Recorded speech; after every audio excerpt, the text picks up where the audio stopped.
now.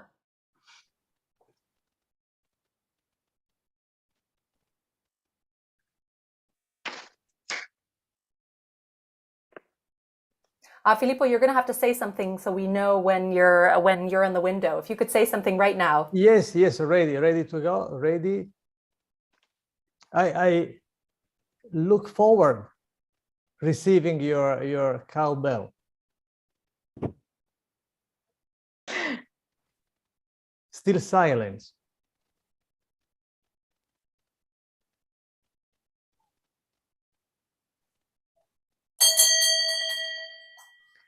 Dear colleagues, I'm Filippo, Crea, Editor-in-Chief of the European Heart Journal. Welcome to our monthly dialogue. I remind you that our dialogues are free and live streamed in YouTube. And the dialogue, I remind you, is the last Thursday of each month. It is interactive, it is free and interactive. So please ask questions and we'll give you answers.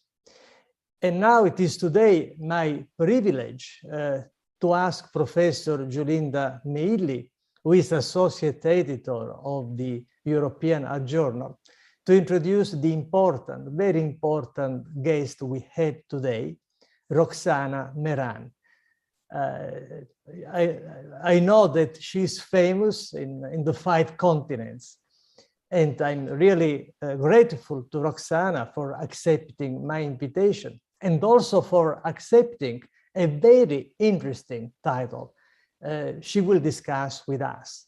And the title of the dialogue today is Women and Cardiovascular Disease, Challenges and Opportunities Discussed with a Protagonist. And Roxana is a true protagonist. And now, Julinda, please introduce Roxana for our audience, and then we will start with our questions. Thank you, Filippo, for giving me the possibility to be here in this dialogue and to present Roxana Mehran, which is for me not only a big friend, but also a mentor, and for everybody, a well-known scientist and interventional cardiologist. Roxana, you have to excuse me because you have such a long curriculum that I need to read it. I cannot say it by heart. So Roxana Mehran, a lot of titles, is Professor of Medicine and Director of Interventional Cardiovascular Research and Clinical Trials at the Zena and Michael Weiner Cardiovascular Institute at Mount Sinai School of Medicine. She completed her training in internal medicine at the University of Connecticut, where she was also a chief medical resident before continuing her fellowship in cardiovascular disease and interventional cardiology at Mount Sinai Medical Center. Roxana Mehran is internationally recognized for her work in clinical trials with a very complex data analysis and outcome research within the field of interventional cardiology.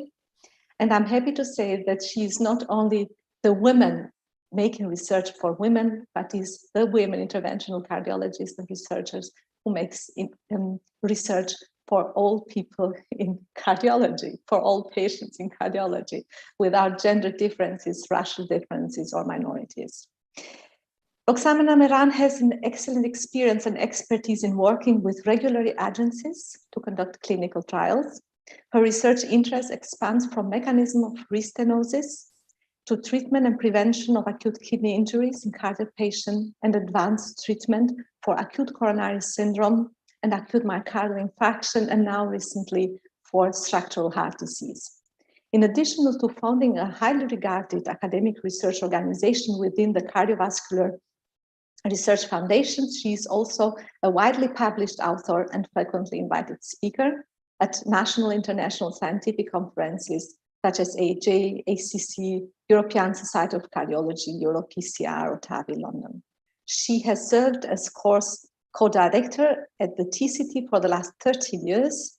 She serves in many editorial boards of multiple peer-reviewed journals. She currently serves on the board of trustees of SCAI, as a member of the program committee for American Heart Association scientific sessions, as a member of the board of directors for Harboring Hearts, and as program chair for Society of Cardiac Angiography and Interventions initiative. She was the founder of SkyWin, which was the first organization for interventional cardiologists, women interventional cardiologists, which was also our example for the ERPCI women in European Society of Cardiology.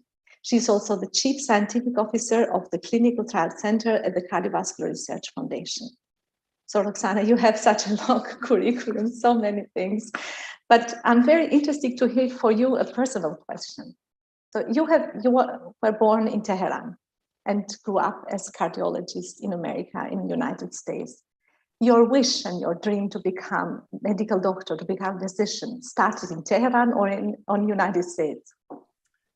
Oh, it's a great question. Obviously, I have deep roots from Iran, in Tehran, and I'm proud to be an Iranian American now that I've been here for over 40 years, and it's been a fantastic ride. But I would say that my zeal for medicine probably started way back when, even in Iran, where there's been incredible scholars in medicine there. And of course, I felt as one of the first members of my family to kind of go into medicine, because most of our family was mostly in either the government or in law or philosophy or poetry.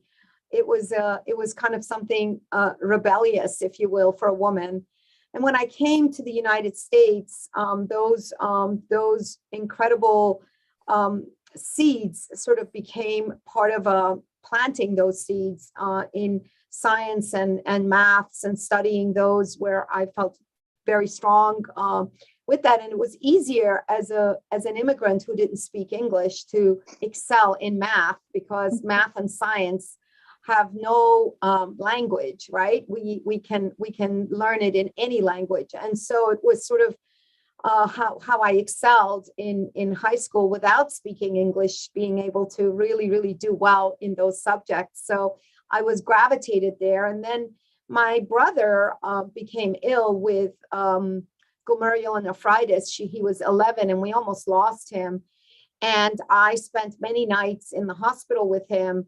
And that's when I knew that it was the place for me, because it was a place where you could put evidence together and use it as sort of a puzzle and solve the puzzle that then saves lives. And he's now 50 plus years old and doing extremely well with 2 children. And so it's sort of what medicine can do. And I was obviously extremely dedicated after that to make sure that I could, and maybe that's why I'm still interested in kidney injury and renal disease, because of what happened with my own brother. But why did you select cardiology? Which triggered your this wish? I think cardiology was sort of like a natural fit for me, because I'm as I said, I'm a problem solver, and I think in cardiology you get to the answer. I guess I'm a little bit, I would say, impatient. I like answers right away. And I think in cardiology, especially in the cath lab, and especially in treating patients with acute myocardial infarction and critically ill patients, you get the results right away. And I felt that really empowering, but as well as seeing all of the science and the research that went into cardiology. I was very lucky to be there in a very early time of PCI. So I got to see the evolution of PCI. And I think, you were there too, Julinda. You also contributed so much to the field by your research and your work. And it was obviously exciting to be there at that time. And I think we were very lucky to be able to go into this field. What was your biggest achievement in your career? I mean, it's hard to say. I don't want to just kind of say that what are my achievements. It's the achievements in cardiology. And I think we all need to kind of feel really good about our field, especially interventional cardiology. It's such a rewarding field. And that's why I think we need to attract more women to it, because I think it's such a fantastic field. And collectively, we can do so much in improving the lives of our patients, both in quality and quantity. And I think that when you think about some of the things that we have done, like, for example, understanding the issues with very early on with in-stent restenosis, and then really pushing that this was going to be a big issue, especially if you had diffuse in-stent restenosis and the patterns of in-stent restenosis, and really pushing it out there. And now we don't see restenosis. We talked about acute kidney injury very early on with the risk score and understanding that we needed to take preventive measures. It used to be at 20%. Now it's in a few percentage, 4 or 5%, because we're taking care. When we started to see data that, yes, if you push antiplatelets and you're doing so well with your stents, maybe you're pushing the envelope too far, and that now we have to think about bleeding. And of course, now we're looking at bleeding avoidance strategies. So I think what this is a collective way of making observations, finding problems, addressing them, putting them out there, talking about the limitations of our therapeutic regimens, and then finding innovative approaches to improve the health outcomes of our patients. And I think for me, that's the most rewarding. Mm. Did you have any difficult moment in your career? Every day is a difficult moment in a career. The most difficult moment at all. Cardiology. Do you have Every one? day. I think, look, I think where I started and you came, you're a lot younger than me, Julinda, so I'm not doing that. But I think, we had it very tough. I mean, when I first came out, I was one of the very few, a handful of interventional cardiologists who were women. We weren't taken seriously. We worked a lot harder.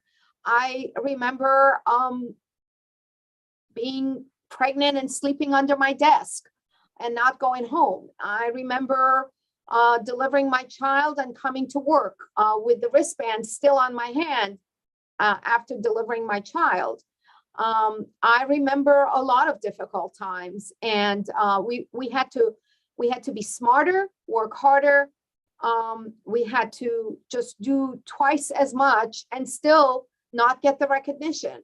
So yes, those are difficult moments. And you could say, well, you know what, this will never work.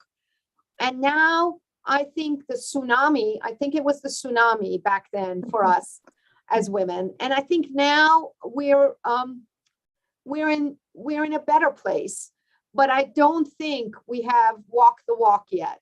I think we have maybe picked up the big rocks, but there's still gravel on the ground. There's still a lot of unknown obstacles for women. And I think that sometimes if you get rocks in your shoes, you can't go very far, maybe a flat surface. But if you always have rocks in your shoes, you're never going to go as fast as someone with a beautiful, perfect, path and great shoes with not even gravel. And I think a lot of women walk with rocks in their feet, in their shoes. And so therefore they have to work harder, be more resilient, continue to, outsmart their colleagues, and have to work a lot harder to be recognized. It's gotten a lot better. I can't say that it's as bad as what it was before. I was lucky because I was one of the lucky few. I had Marty Leon, who really, really recognized my talent and put me on the stage. And he made sure he walked away from the stage, but he stood behind me, making sure if I fell off, he was there to push me up again. And that's what we all must do for all of our talented men and women who are working with us, our mentees. And I think he was the quintessential mentor that made me believe in myself and also gave me the stage that was necessary. And of course, all of the important opportunities.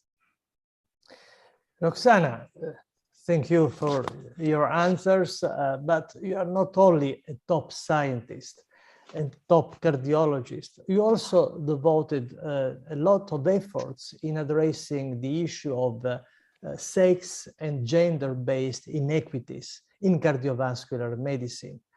and you are really an example for all of us.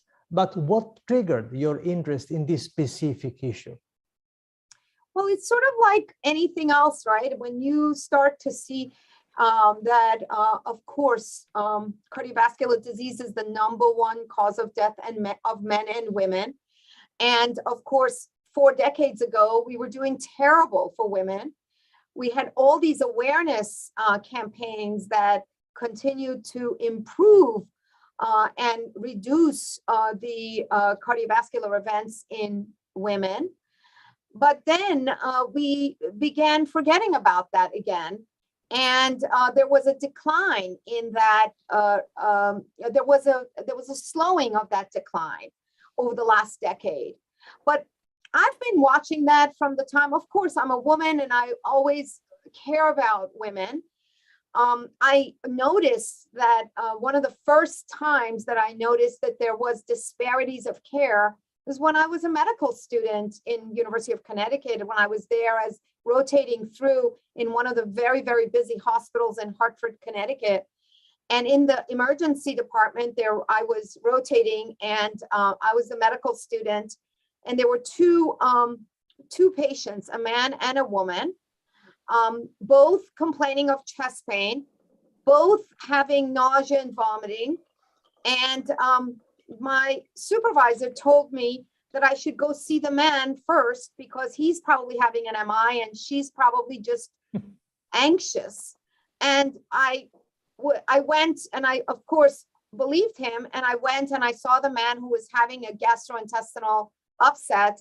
And the woman behind me waited another hour with her tombstone ST segment elevation myocardial infarction. I will never forget that. And that just really upset me in a way that I felt that I was doing the wrong thing, that how did I not pay attention to that? And then I realized that the implicit bias that we all facing in our workplace also is there for women. And of course, we've always thought about coronary disease and heart attacks in the elderly female population because we felt like they were protected by their estrogen. But of course, we're now seeing a rise in acute coronary syndromes, acute myocardial infarction in women less than the age of 55 years, less than the age of 45 years. And we're now finally understanding all of these different pathobiological mechanisms that you at EHJ have done a great job in putting on papers on Manoka, Anoka, SCAD, Takotsubo, microvascular dysfunction, vasospasm. No, women are not crazy. They're actually having symptoms and they're actually at risk for cardiovascular events. And so, of course, those things really sparked my interest. And then I started writing about it. And then, of course, the bleeding issues being so prominent in women in PCI. And then us not always finding a bad outcome in our female patients, and everyone saying it's because they're studded with risk. That's why. And then we start to see some real issues in under treatment, under diagnosis, under recognition of symptoms in women. And then came the commission from the Lancet, which was, I think, the icing on the cake to be able to really, really dive in deeply and answer those questions and hopefully put action plans in place instead of talking about these things. Well, thank you for raising the important role of microvascular dysfunction, spasm in women. As you know, this is one of my interests. And also we have a question from Paolo Angelini raising this issue, the importance of microvascular dysfunction and spasm in women. But I'd like to come back to this very, very interesting initiative, the Lancet initiative, Women and Cardiovascular Disease. So you are the leader of this commission. What, I mean, is something which has already been fully developed or is work in progress? And if it is work in progress, what will be your next aim in this setting? Well, the commission was a 4-year project, honestly. 4 years ago, the Lancet editors-in-chief asked me to lead this commission which is a global commission of understanding the global burden of cardiovascular disease in women, and in identifying what were those existing evidence and gaps in cardiovascular research, treatment, access to care, prevention for women. And we assembled 17 world experts, all women, and they always ask me, why is this all women? And my answer is, so don't ask that question, because that really makes me upset, because when we always have authors, 17, 20 male authors, no one ever asks, why are these authors all men? So we gathered the best experts, and they just happen to be women. And we'd love to have more male experts in the area of cardiovascular disease in women. But for whatever reason, the amazing experts were women, and we were very happy to have 17 women from around the globe.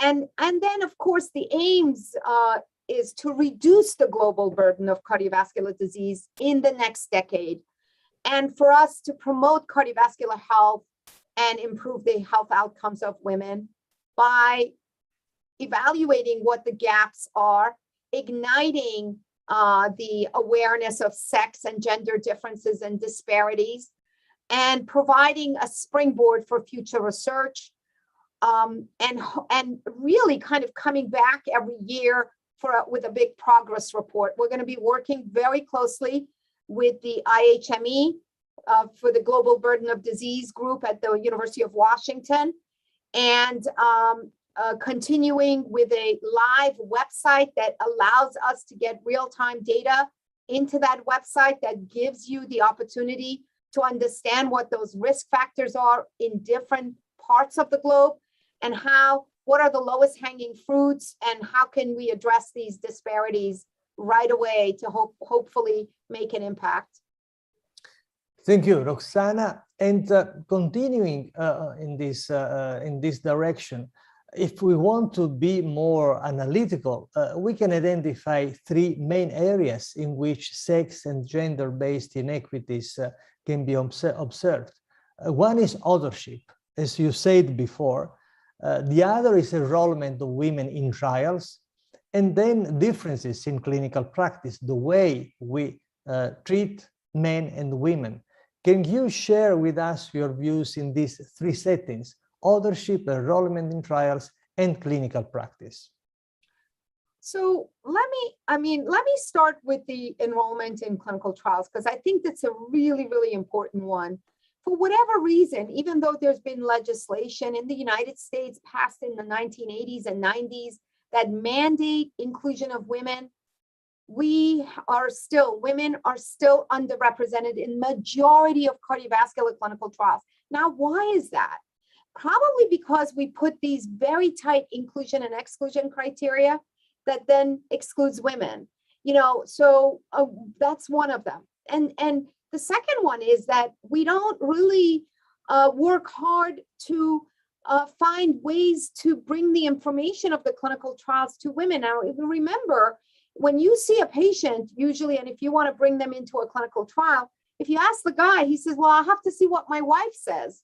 I got to make sure she agrees that I should be on this. And women are always the ones who are making decisions for the health of the family. Unfortunately, they put themselves last, and they're usually not even asked to participate. We also have an issue that even though we are underrepresented in clinical trials, women are, whenever we have clinical trials, the sex-specific data are underreported. And we don't report them. And I think one of the things that journals could do is say, we can't look at this unless you at least put in the appendix or something the sex-specific data. We need to see those. We need to understand that this is also relevant for women. And all of this limits our potential to develop innovative approaches. And when you see a slowing of the decline of morbidity, mortality in women and an increase in acute myocardial infarction, it's because we don't know what to do for microvascular dysfunction. We don't know what to do for MINOCA and ANOCA because we never diagnosed it in the past, and we never thought about the therapeutic regimens around it. So we need to really, really work on this.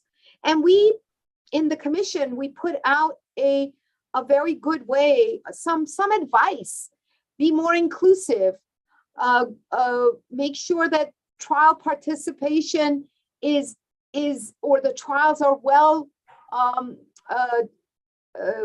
communicated to the clinicians who are taking care of women who might be having patients who fit into the clinical trials, not just cardiologists. Remember, women often don't go to cardiologists. They're cared for by general practitioners, OBGYN. Sometimes, you know, they just don't go to cardiologists because they're underseen there. And then, of course, removing the inclusion and exclusion criteria, and then going to places where women are frequented. This might be, you know, the example is the barbershop for Black males, right? You went there and were able to figure out hypertension treatment for Black males in the United States. And for women, it may be churches, or where there, for young women, where there's child care, or whatever it is, in different places that we have to figure out where they are and go there. And then, of course, continuing this educational campaign. In terms of authorship, I think our editors-in-chief can do a better job in making sure that reviewers are, number one. One of the things that happens is that when women send their paper, and this happens in basic science, there's a lot of research on this, and I know a lot about it because we've been writing about it, is that the reviewers are tougher on women, and they give you such a huge review process that it just, like, you look at that when it comes back, reviewer 2, you know, that reviewer 2, everybody knows reviewer number 2, and you just look at that and you go, I can't do this. I'll never be able to get this done. Forget it. They just never go through it. So I have asked that reviewers remain blinded to who the authors are, especially because you could kind of figure out the gender or the sex of the first author. And then, of course, to kind of really push your agenda forward is to make sure that authors are being fair to their younger colleagues who have done a lot of the work. Often we see women do a lot of the legwork, even put the first draft of the manuscript, and never get, you know, maybe they get a middle authorship somewhere and don't get the prominent authorship position. There has to be rules and regulations that are set forth, and the journals could kind of make sure that authors are attesting to these rules, so that there isn't this issue of mentors, you know, taking away the credit from the mentees who happen to be women. So authorship is very important. And then, of course, leadership. If we don't get authorship, it's very hard to get leadership. A lot of the academic leadership positions are based on the fact that how many authorship positions have you had that have been either senior or first or second author. So if you're not an author, you're going to have a hard time getting promoted. And I think women, even though they're working hard, they often have imposter syndrome. They feel like, oh my God, I can't be that good. And so therefore they're shy and they won't negotiate for their leadership position. And these gaps continue to remain, unfortunately. What about clinical practice? You said before, 2 patients with the same symptoms, a man with myocardial infarction and a lady with anxiety. Other more general comments on this issue, different ways we treat men and women, and in which settings in particular you believe this happens? I think we've seen it a lot. I mean, I think, for example, when a woman bleeds, we've seen this very, very interesting sex and gender disparity, that if the bleeding patient is a woman, you stop statins. You stop it in all of them, but much more often in women, statins, beta blockers. That has nothing to do with bleeding, but you just kind of stop treating them. You like hands off. This patient, this little old lady, don't touch her because she'll bleed. Or and something happens, some event happens to that woman. We stop treating them. I don't know why that is, but I see it over and over again. Referral for angiography. Often we'll find reasons not to refer patients to angiography. And, you know, honestly, I mean, I think in structural heart, and Julinda could talk about this because she's a prominent and incredible operator with structural heart disease, so much better than me. I don't perform structural heart intervention, but I think really we're seeing that the benefit is so greater of these lesser invasive treatments, yet we less often see them referred for TAVR or even valve replacements or left atrial appendage closure or PFO closure or any mitral or tricuspid valve treatments. So it's unfortunate, but I think that's just the way it is. Roxana, I'm proud to mention that in our editorial board, we had 5 women in the previous editorial board, and now there are 25. So I think Beautiful. We are on the right track. And Julinda, who is smiling today with us, really is a wonderful associate editor. And women, these 25 women in the editorial board are extremely active, and really I'm grateful to all of them. Before asking Julinda to come back to you with other questions, I'm reading a message from a colleague, Sok Janket from Boston. It's about a topic which was very popular some years ago, estrogen replacement treatment. There was a wave of interest because we're thought to be protective, but then trials showed the opposite. What is now the trend in the States? Yeah, I mean, I think, you know, I agree with our colleague in Boston that maybe some injustice for the women in the world has been done with some of these the Women's Health Initiative. I hate to go against that, but I think at the end of the day, right now at the moment, hormone replacement therapy is not there for protection of a patient for cardiovascular morbidity, mortality. Yet, I think one of the things that we have to do is to understand that in certain women, it's absolutely fine to use them, especially for symptom control.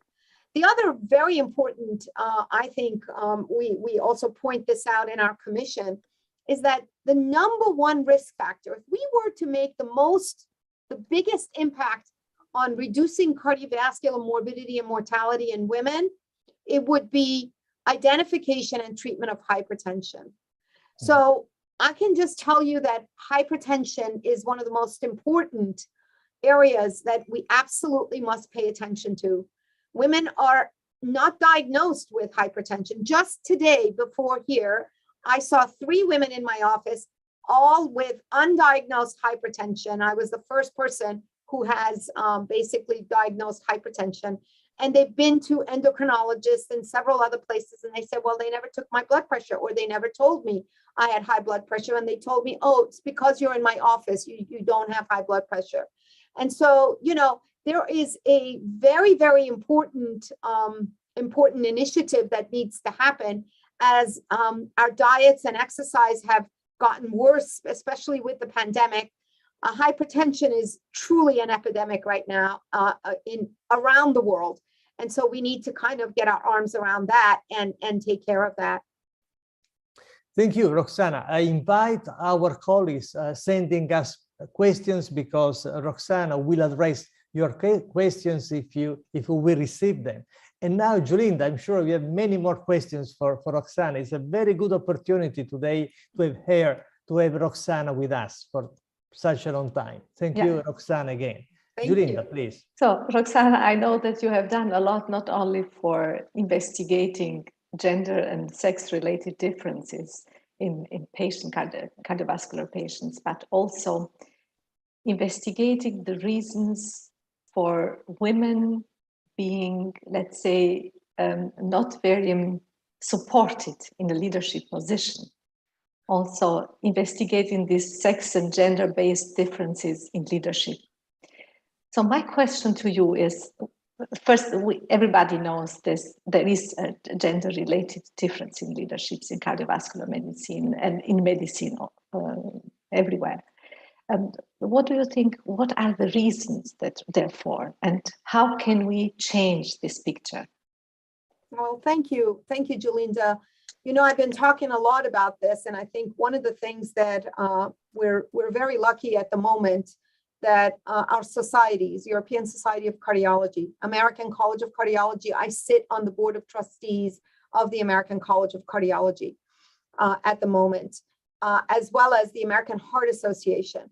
They're all completely committed in the equal representation, certainly at the scientific meetings, which will help promote leadership and recognition of women in leadership positions by having these important roles in the scientific sessions, so that we will never again see a panel in any of these meetings that are completely male or with no exercise whatsoever of looking for the female expert for that specific topic. And all of that is changing.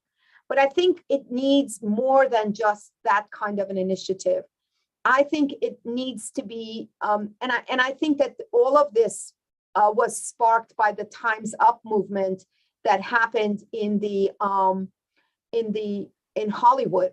Really, honestly, I will say that we've been talking about this for years and years, and I think that when the microaggressions and some of the harassments that also included sexual harassments were brought to fruition, that brought women down and made them feel less than what they were in terms of their knowledge and their ability. I think that became a very, very important springboard for so many other initiatives, especially in medicine. And we've seen that tide has really been very, very helpful for this next generation of amazing women who are finding a home in cardiovascular specialties. And I think this is just wonderful. But as you know, I've been very committed to this cause, because I feel like, you know, in life, if you don't give back, like if I'm not going to speak up about this, who's going to? We need to, all of us need to put up this flag and say, we will not stand for injustice at all. And that we have to be recognized for quality and for the work that we're putting forth, and not about our sex, gender, color, or whatever else we bring to the table. That's a perception and the implicit bias that we all have. We're all biased, and we all must take implicit bias training on a regular basis, not just once, but on a regular basis, to keep our brains to rewire itself into the correct path, to the correct highways, rather than the highways that have been placed there since we were born. And so as a result, I founded Women as One, which is a not-for-profit organization completely devoted to this cause of promoting talented women and giving them the opportunities for escalation, for climbing, for leadership, and for recognition. And I think it's been a really, really great, fantastic movement. And we thank everyone who's been tremendous. I see many on this who are here today. I noticed some of our Escalator Award winners on this. Every dollar that comes to Women as One goes back to women, talented women. And boy, our talent directory has grown over 1,500 women.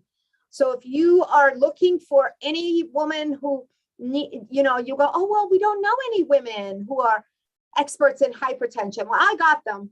Just please send me a note. I'll send you 20 women, 30 women, hundreds of women who know, who are experts in those fields. And we're doing a lot of work on that. And I'm really proud of that, because the program has grown, and we're hoping one day, who does this, that the mission of my organization is to remove the word women out of the Women as One, because it really should be as one. It should be an organization that's called As One. All of us working towards equality and fair treatment. And of course, everyone, not just because you're a woman should you get elevated, but because of the talent you bring to the table and the opportunities that need to be given to these talented women so that they can shine, to be key opinion leaders, to be principal investigators, to be leading clinical trials. There is no reason why every single sponsor, large pharma and device companies never use women as their principal investigators. And what they do when they choose us, they make sure they pair us with another man. And I think those things need to go away. We need to stand on our own feet and our own talent and be able to lead these important trials or initiatives or whatever it is. And that's really sort of, I believe, what's important to get done before I leave this earth. So, Roxana, these are very wonderful words and wonderful actions that you have done. Now, my question is, in the industry, you have the female quote, you know, and they assure that they have bigger participation of women in the leading position. Do you think will be this the way for the medicine to go on for promoting women in leadership positions? Yeah, I believe that there are many pathways that we can promote women in leadership positions. We need to give them opportunities and allow them to follow their passion, not to be disenchanted with a field that's unfriendly to a woman who wants to have a family, or to a woman who doesn't want to have a family. It's nobody's business what we want to do as women. And why is it that in job interviews, fellows are being asked, are you planning to be pregnant in the next year? It's nobody's business. And these are the kinds of private and uncomfortable situations that women are facing every day. Every day I have an email. Every day I have a story. If I were to put up those stories on Twitter, you would all be amazed. I'd get a lot more followers, but we don't want to do that. We don't want to shame people. What we want to do is educate everyone, because I believe wholeheartedly that a lot of what goes on with the microaggressions and the male dominance is actually because they just don't realize it. We just need to educate them. And I think if they knew, they would be horrified that these kinds of things are happening. And that when you ask a question that's so private about a woman's plans for pregnancy, it's just not acceptable and should never happen. But it happens. It happens every day. And so we just need to continue educating our wonderful male colleagues. I could tell you one thing, most of my mentors, because I have 100 mentors, by the way, and I tell this to all the women, mentorship is not a one-off thing. Oh, I have one mentor who's going to take me through. That's too much of a big responsibility. There are great people who could mentor you in all different kinds of parts of life. And most of my mentors and those who have given me opportunities are men, because they're the ones in the powerful positions. So it's really important to understand the importance of these amazing men who are out there, who are great mentors. I certainly were very, very lucky to have them. You know, Valentine Fuster, Marty Leon, Milton Packer. I just could go on. Arnold Katz. I could just go on and on about these amazing men who have been my mentors all these years. Thanks, Roxana. Roxana, thank you also for the passion in your voice, which is really involving.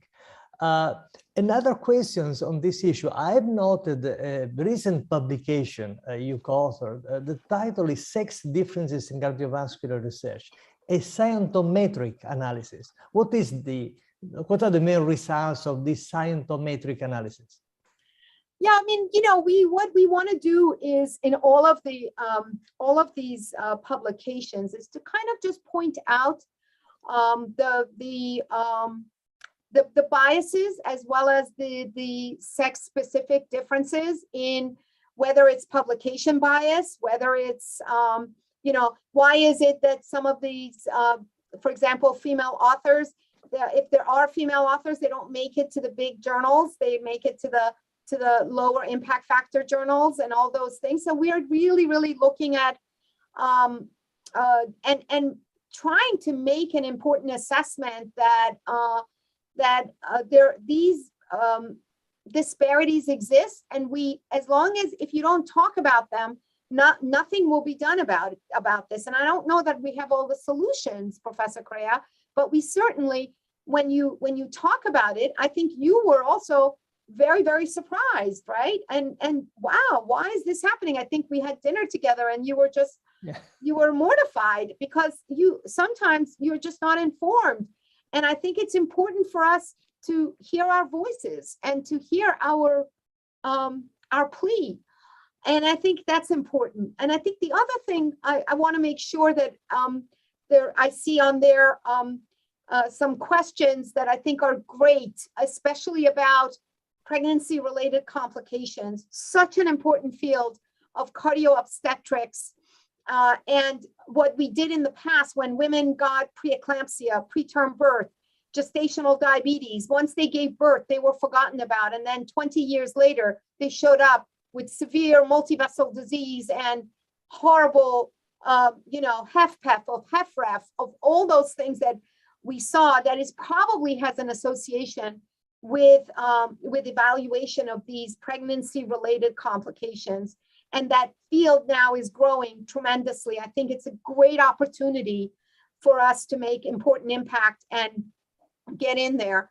The other thing is that there are many women who are surviving their horrific cancers at a young age, lymphomas, breast cancer, but then they're dying of heart disease because we don't realize that connection of cancer and cardiovascular disease and inflammation and the cardiotoxicity of some of these drugs that these women have had to endure for treatment of their cancers, and radiation and calcification and aortic stenosis.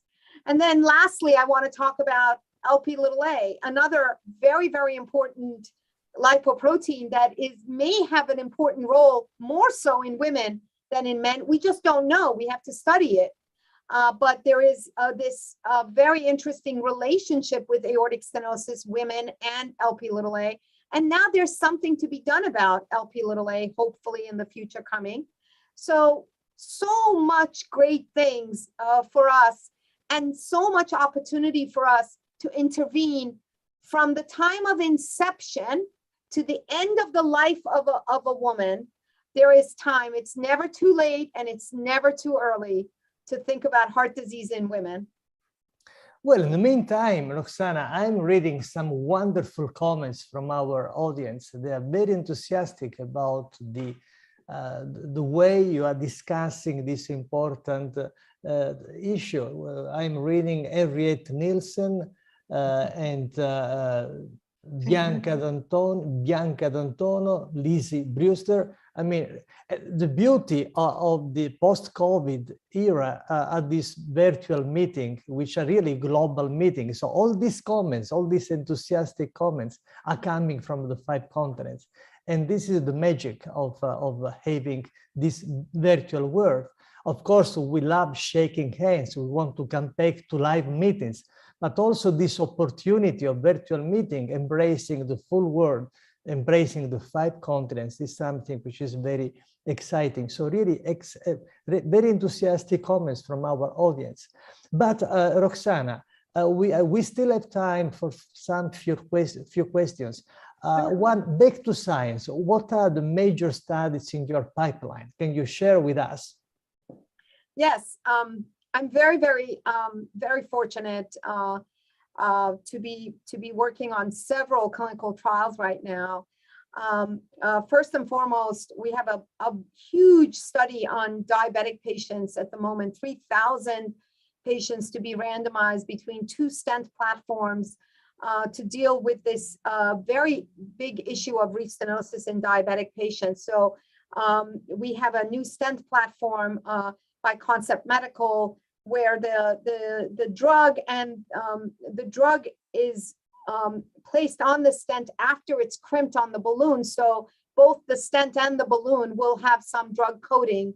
And this is a prospective randomized clinical trial, 3,000 patients. It's called Ability DM. It's mostly in Europe and Asia. and it's going up against the best in class design stent. We're running the study here with Marie-Claude Maurice over at CIRC, and we're very lucky to be at 1,500 randomized patients. I'm also extremely lucky to be part of the executive committee of the EHJ 2 trial, which is one of the largest studies looking at the ApoA1, a synthetic ApoA1 injection after an acute coronary syndrome, with four infusions in these patients immediately after an acute coronary syndrome, and with a hope of improving the cholesterol efflux and hopefully reducing early clinical events after an acute coronary syndrome. This is a 25,000 plus patient study. We're almost at about 15,000 patients enrolled. It's a multinational, multi-center study, and it's obviously for this drug that CSL CSL Behring has put forth, and it's CSL 112 is the agent. And then I'm working with some of the great leaders on the PCSK9 inhibitor inclisiran, hopefully a very large prospective study in high-risk patients to be included over 15,000 patients or so that we will hopefully launch, and I'm working on that. The inclisiran, as you know, is a PCSK9 inhibitor that will only require a twice yearly injection. And as everyone knows, the Orion study is already going on with our colleagues at Oxford, which is an investigator-initiated working with, but this is completely with Novartis, who's working on that. And then I'm very involved in the entire program of Factor 11, which is a Factor 11 inhibitor, which is sort of a new way of hopefully reaching that sweet spot of reducing ischemic events without too much bleeding. And so that's a whole program that I'm very, very lucky to be part of the executive committee of that.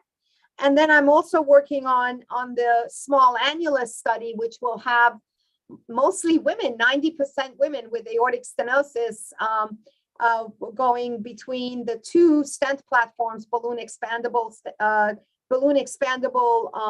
valve versus the self-expanding valves, and trying to see which one of these valves could have the best durability and the best hemodynamics and the best results in the small annulus, which is mostly seen in women. So here's a way that you could enroll a lot of women. If you find a condition that is more prevalent in women, you will have mostly women. So we went after the small annulus, where we're seeing a lot of recurrence. So we want to know what's the best valve. So you basically do a randomized study in small annulus, and Julinda will tell you that that will be about 80 to 90% women. So now we will have a trial that has mostly women. So we can do these things and be creative about our trial designs to be able to enroll more women. I'm also working on several other first-in-man studies, as well as several other studies that have to do with acute kidney injury and prevention. And we will be presenting our new and improved risk score, which should be simultaneously published in a very nice journal at the American Heart Association. So we're looking forward for that, and then hopefully other important ones. And then, of course, I'm on the steering committee of a trial named SOS-AMI, which is a very large prospective study of an injectable P2Y12 inhibitor that we leave up to the patient to self-inject when they're having their post-ACS recurrent myocardial infarction or recurrent ACS, which I think I'm most excited about, because I think we're moving towards pragmatic clinical trials. And then there are several other ones that I'm hoping to work with in multiple teams and across disciplines. So we'll be very, very busy for the next few years. Well, Roxana, this is a wonderful range of studies. Of course, the European Heart Journal is interested in what you do. When I read your name among the others, I always read the paper with a lot of attention. Thank you. It's really quite impressive. Although I noticed that before you said first in man study. Well, you know, comes spontaneous, should be first in human beings or whatever. First in human, first in human. First in That's human. a mistake. So not, Thank okay, you. that was First your in mistake. human studies and all about human health. Thank you for correcting me. See, I told you, we're all biased. Yeah. Implicit bias training.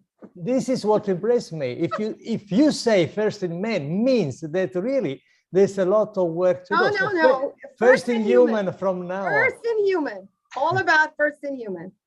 Roxana, I have from my side one last question.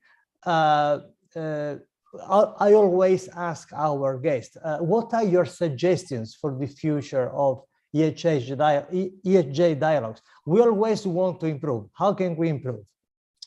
No, I think your dialogues are amazing. I just have to tell you, I was shocked to be asked to be part of this. So I want to thank you and Dr. Mehilli for having me, and just so graceful to, and so wonderful and so lovely to be part of this. And I really am not deserving of this kind of attention. And I really appreciate it.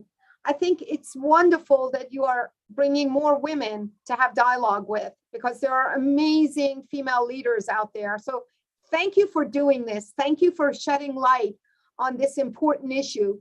And, you know, we can also create new highways in people's brains by having, in an unconscious way, bringing in more women to the dialogues and making sure that they are part of the conversation. And so thank you for doing that, because that's how, you know, I was part of I wrote the prologue to a book that's called Deceptively Delicious by Jessica Seinfeld, who is a wife of Jerry Seinfeld. And she asked me to write the preface to the book.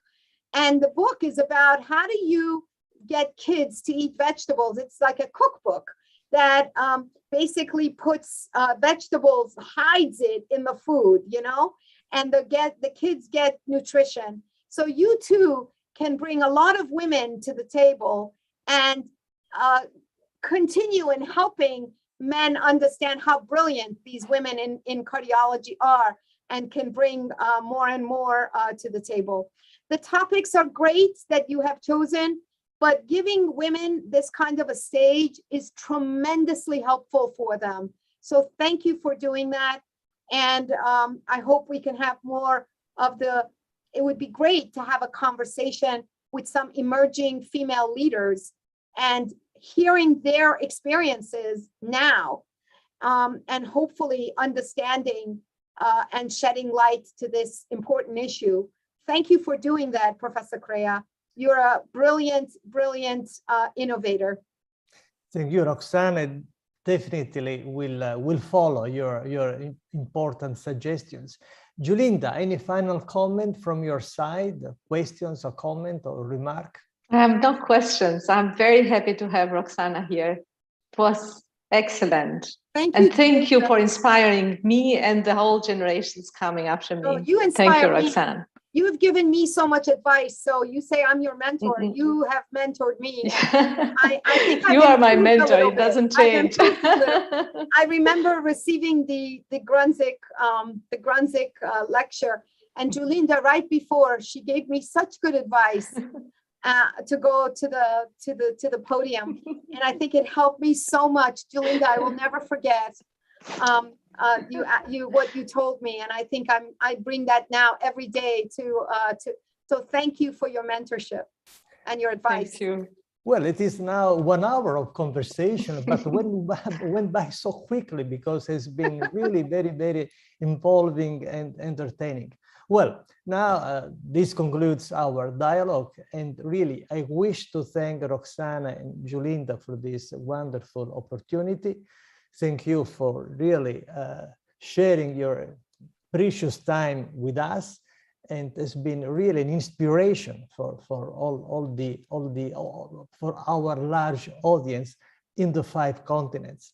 I remind Can I just say one thing before we leave? Please do Because it. I noticed there are so many women listening.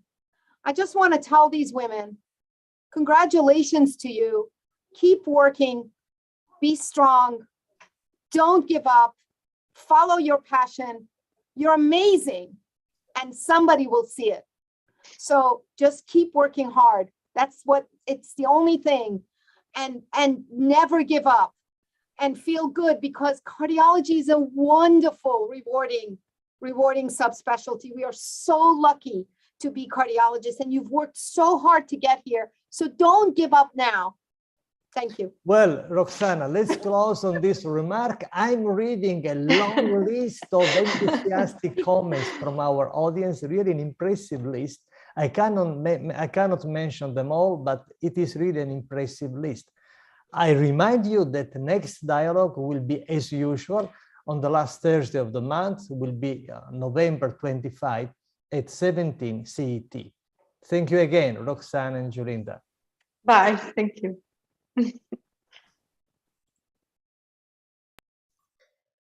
So thank you very much. We'll just wait for all participants to sign off, and then I will also conclude the live stream in a quick moment.